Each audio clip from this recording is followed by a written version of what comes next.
ce soir. It's something a lot of people thought would never happen. It needs to happen, but the fact they've even agreed to it is a real achievable.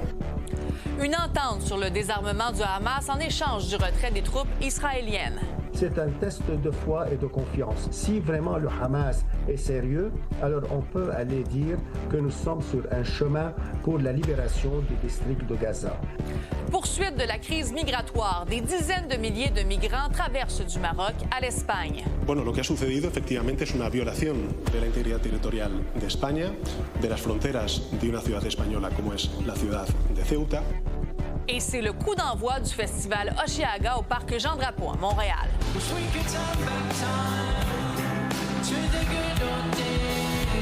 21 Pilots en vedette sur la grande scène.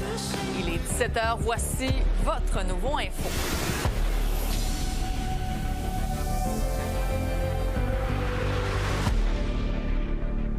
Bonne fin de journée, bon vendredi. Le week-end s'annonce chargé, plutôt festif dans la métropole, en espérant bien sûr que la météo collabore, mais avec notamment l'Omnium Banque Nationale, Fierté Montréal et le très populaire festival de musique Osheaga. D'ailleurs, on ira joindre Marika au parc Jean-Drapeau un petit peu plus tard dans le bulletin. Mais bon, d'abord, Juliette, c'est encore une fois une avancée qui semble fragile dans le conflit entre Israël et le Hamas. Quelques heures après l'accord conclu pour le désarmement complet du groupe terroriste dans la bande de Gaza, Israël ne semble pas sur la même longueur d'onde. En effet, Sabrina, un ministre israélien d'extrême droite a qualifié d'inacceptable cet accord pour Israël. Cet accord qui prévoit notamment, comme tu le disais, le désarmement complet du Hamas en échange du retrait des troupes israéliennes dans la bande de Gaza. Israël qui contrôle actuellement plus de 60% du territoire de Gaza. Et cette affirmation du ministre israélien, eh bien, ça vient en contradiction avec ce qu'a dit le président Donald Trump un peu plus tôt aujourd'hui, qui a plutôt affirmé qu'Israël était satisfait de cet accord. On l'écoute. We do have an understanding with Israel. Israel is very happy about it. Israel helped us, and they've been very good. They've been very good about it. Most people said that would be a deal that would be undoable. Now, will it go through its ups and downs? It's a very complex situation over there. Juliette, il s'agit d'une avancée importante là, vers la guerre, quand même, la guerre à Gaza tout de même. Ben oui, parce que quand même, ça fait partie du plan de paix initié par les États-Unis pour mettre fin à la guerre entre Israël et le Hamas. Mais pour que cet accord soit appliqué, eh bien, il faut évidemment que toutes les parties acceptent les conditions. J'en ai parlé avec le politologue et expert du Moyen-Orient, Sami Aoun. Il faut que l'engagement israélien soit clair et limpide et aussi de Hamas de ne pas jouer dans les déclarations sur des nuances entre ses propres dirigeants. Mais pour l'instant, on pourrait dire que les 14 prochains jours sont quand même décisifs pour voir est-ce qu'il y a vraiment une confiance. Et la pression de l'administration Trump sur M. Netanyahou est quand même très sérieuse et gigantesque. À ce moment, il devrait se plier. Est-ce qu'il pourrait saisir une occasion qu'il y a une infraction, qu'il soit du Hamas, qu'il soit du djihad islamiste, pour justifier, continuer ces attaques, ou simplement il y a de bonne foi, on pourrait comprendre que dans la stratégie israélienne, le Gaza devient un grand fardeau. Et sur le terrain, comment est accueilli cet accord là, par les Gazaouis? Ben évidemment, ça ramène un petit peu l'espoir d'une possible fin de guerre prochainement, mais les Gazaouis sont quand même sceptiques par rapport à cette nouvelle, eux qui sont habitués à ce que notamment les accords de cessez-le-feu ne soient pas respectés. On peut écouter le témoignage d'un Gazaoui. لكن احنا بالنسبه لنا كشعب فلسطيني ونازحين غير متفائلين بهذا القرار لانه احنا قرارات كثير نزلت وما شفناش على ارض الواقع، احنا لما نشوف هذا يطبق على ارض الواقع ساعتها بنكون احنا كشعب يعني فلسطيني مكلوب متفائل في هيك وقت اطلاق نار. Je vous rappelle quand même que la guerre entre Israël et le Hamas a fait plus de 73 000 morts, dont la majorité sont des Palestiniens. Parfait. Merci beaucoup, Juliette. Guerre en Iran maintenant. Les forces iraniennes ont lancé de nouvelles attaques contre des sites militaires américains au Koweït. Des frappes ont aussi ciblé des pétroliers escortés par les États-Unis dans le détroit d'Ormuz. Ces offensives surviennent alors que, selon le Pakistan, Washington et Téhéran continuent de négocier pour mettre fin au conflit.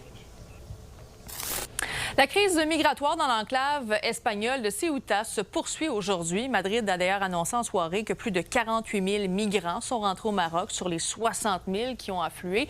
Malheureusement, on décompte près de 60 morts. Tout de même, le premier ministre espagnol continue de déplorer la situation. De rechazo, de condena y de consideración de deplorable la violación y el ataque a la integridad territorial de una ciudad española como es la ciudad de Ceuta. Pour analyser la situation, je joins le journaliste indépendant basé à Madrid, de Romain Chauvet. Bonsoir, Romain. Oui, bonsoir, Sabrina. Bon, quand même, il faut dire, la Ceuta, c'est une ville de 85 000 habitants. Là, maintenant, les commerces sont fermés, les fêtes ont été annulées. Puis la majorité des gens qui déambulent dans les rues, c'est maintenant des migrants. Comment les habitants réagissent là-bas? Oui, eh bien, je vous dirais que tout au long de la journée, tout au long des dernières heures, on a entendu ces cris de désespoir, de colère contre les autorités. Des habitants, effectivement, qui ont dit avoir passé les dernières heures et particulièrement la nuit dernière confinés chez eux. On nous dit également que oui, ces commerces sont restés fermés tout au long de la journée parce que, eh bien, tous ces milliers de migrants, la nuit dernière, ont déambulé dans les rues de ce centre-ville à la recherche de nourriture, d'habits, de téléphones cellulaires pour contacter leur famille au Maroc, pour leur dire qu'ils étaient en vie et bien arrivés en Espagne. Alors, comme vous le disiez, ce soir, on nous dit que la situation s'améliore. Une grande majorité de ces personnes-là sont retournées vers le Maroc à la nage ou à pied. Il en reste tout de même ce soir dans cette enclave espagnole. Alors, reste à voir ce qui va se passer pour eux dans les prochaines heures. Bon, bien sûr, il y a des répercussions pour plein de gens et ça se multiplie parce qu'il y a notamment l'Italie qui a fermé temporairement sa frontière là, quand même avec l'Espagne. Oui, absolument. L'Italie qui a suspendu l'Espagne de l'espace Schengen. En fait, lorsque vous arrivez ici dans l'Union européenne, normalement, vous pourrez voyager d'un pays à l'autre sans qu'il y ait nécessairement des contrôles à ces frontières-là. Ce que dit l'Italie, eh bien, c'est qu'elle va restaurer ces contrôles-là pour les gens qui arrivent de l'Espagne vers l'Italie. On nous dit majoritairement les gens qui sont non européens. Je vous dirais, Sabrina, qu'on a entendu le même discours de la part de d'autres pays de l'Union européenne. Ce que dit l'Union européenne de son côté, c'est bien ce que pour l'instant, elle n'a pas connaissance que ces gens-là aient traversé de cette enclave espagnole vers la péninsule, vers l'Europe, parce que c'est vraiment Ceuta, un autre continent, le continent africain. Mais oui, ça suscite beaucoup de craintes. Il y a également la France qui a annoncé renforcer ses contrôles à la frontière avec l'Espagne. Ouais, il faut dire que bon, la situation, comme on l'écrit, est telle qu'il y a même l'Irlande qui préside en fait le Conseil de l'Union européenne qui a convoqué une réunion d'urgence demain sur la situation là. Oui, absolument. Et vous le voyez sur ces images, c'est des images assez spectaculaires. On a vu ces milliers de personnes arriver, majoritairement des jeunes hommes adultes, mais on nous dit qu'il y avait également des enfants, des femmes, des personnes âgées, des personnes handicapées. Au moins 57 morts qui ont été, corps qui ont été retrouvés, donc noyés dans cette région-là. Il y a d'ailleurs des opérations de recherche qui se poursuivent ce soir avec des plongeurs parce qu'on estime bien qu'on pourrait encore retrouver des corps de ces gens-là qui se sont noyés. Alors, une situation qui est vraiment évolutive d'heure en heure. On va voir ce qui va se passer au cours des prochaines heures, au cours des prochains jours. Mais oui, beaucoup de réactions à travers les différents pays ici en Europe et des gens sur place dans cette enclave espagnole qui restent ce soir encore très inquiets de cette situation-là. Tout à fait. Romain, merci beaucoup d'avoir été avec nous ce soir. Plaisir. Au revoir. La menace de grève des agents de bord de WestJet plane toujours et l'entreprise a d'ailleurs annoncé aujourd'hui avoir commencé à stationner ses Boeing 737 en cas d'un éventuel conflit de travail. WestJet affirme que les négociations avec les syndicats canadiens de la fonction publique, qui représentent les 4 700 agents de bord, sont toujours présentement dans une impasse.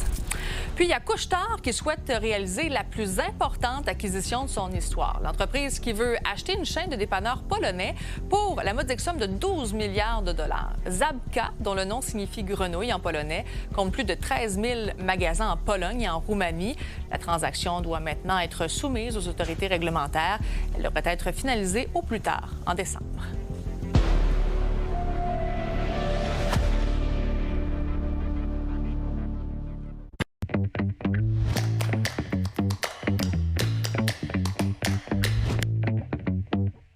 Salut Victor!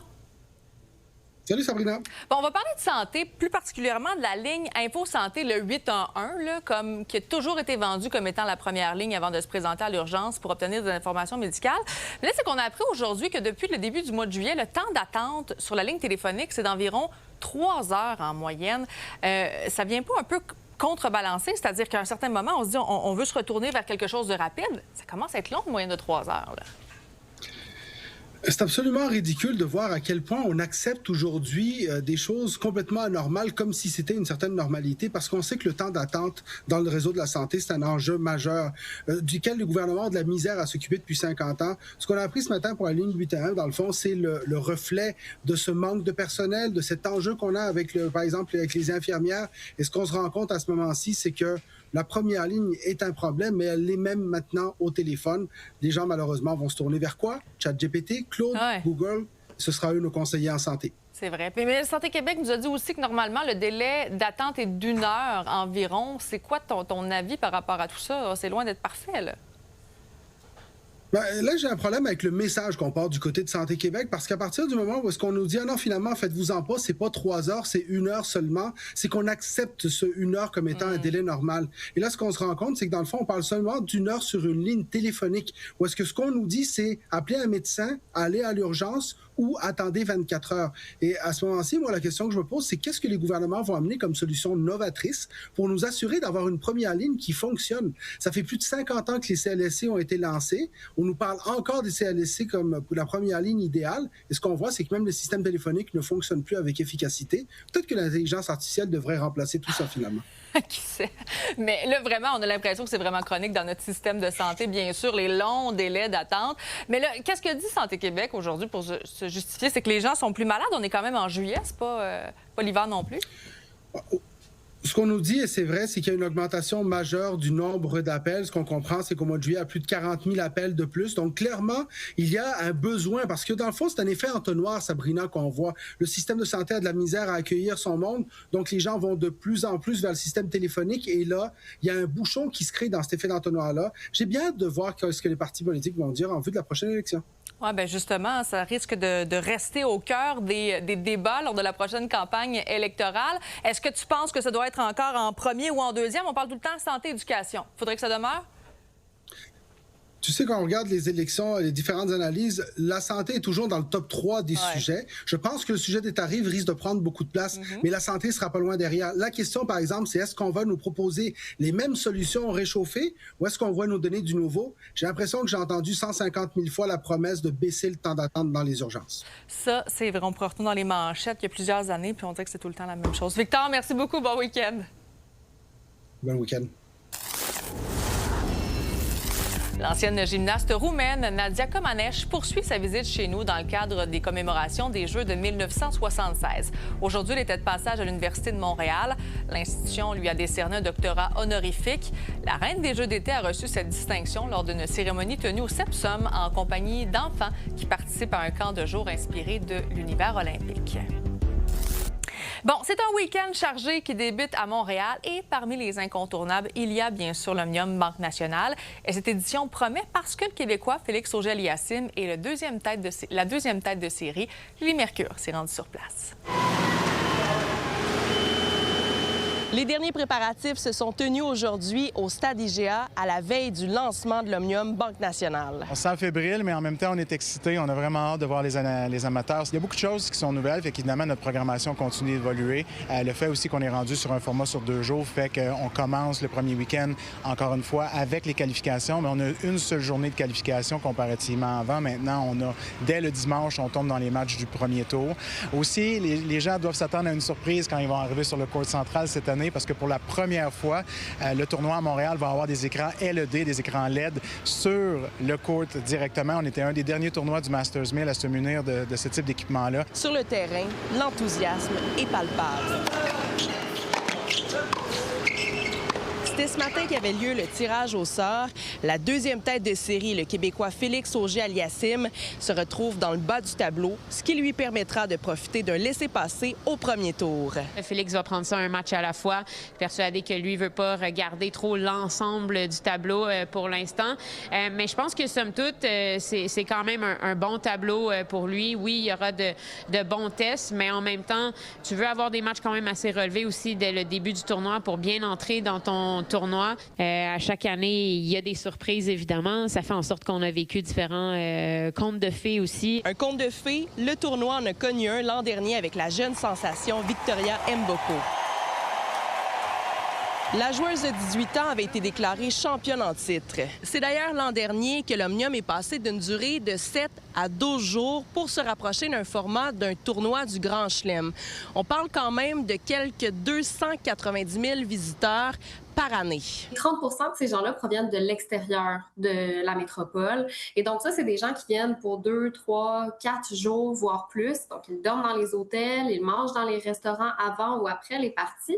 Alors, on estime les dépenses touristiques associées à l'Omnium à quelques 80 millions de dollars. Dans le but de renforcer la place de la pratique sportive à Montréal sur la scène mondiale, Tennis Canada veut transformer une partie du parc Jarry. Ça inclurait la construction d'un stade avec un toit rétractable. L'endroit qui est étudié pour l'instant est le terrain de baseball. Mais des résidents de Villeray s'opposent au retrait d'installations sportives. Quand même, l'opposition citoyenne, comment vous voyez ça? Bien, je pense que c'est normal que les gens aient des inquiétudes, se posent des questions. Mais étant donné qu'on est au début du projet, c'est un peu à ça qu'on veut répondre dans les prochaines semaines. Toutefois, il y a des opportunités aussi avec la communauté à travers ce projet-là. Si on pense, par exemple, à la déconstruction du stade, ça peut permettre aussi un certain réaménagement du site. Le tournoi commence demain. D'ailleurs, l'accès au site est gratuit samedi et dimanche. Ça prend par contre des billets pour y accéder. À Montréal, Lily Mercure, pour Nouveau Info.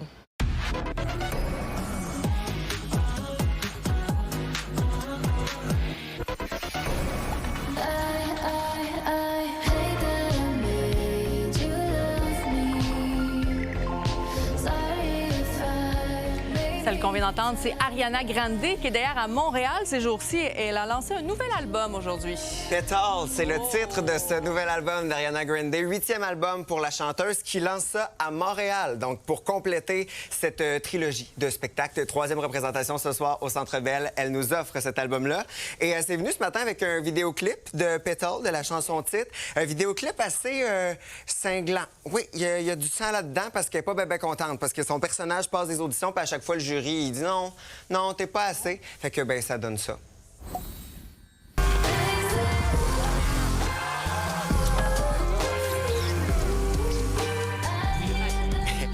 Elle est pas contente. Fait que c'est de même qu'elle se venge, Ariana Grande.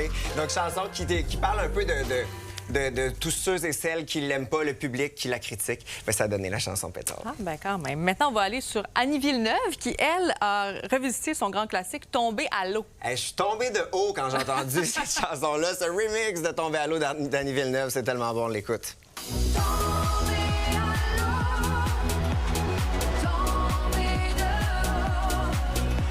On a appris aujourd'hui que le 21 août prochain, il y aura aussi un remix de la chanson « Et c'est pas fini » de Star Academy 2003. Puis on comprend pourquoi qu'elle a fait, parce que c'est là-dedans qu'elle fait toutes ses grosses notes.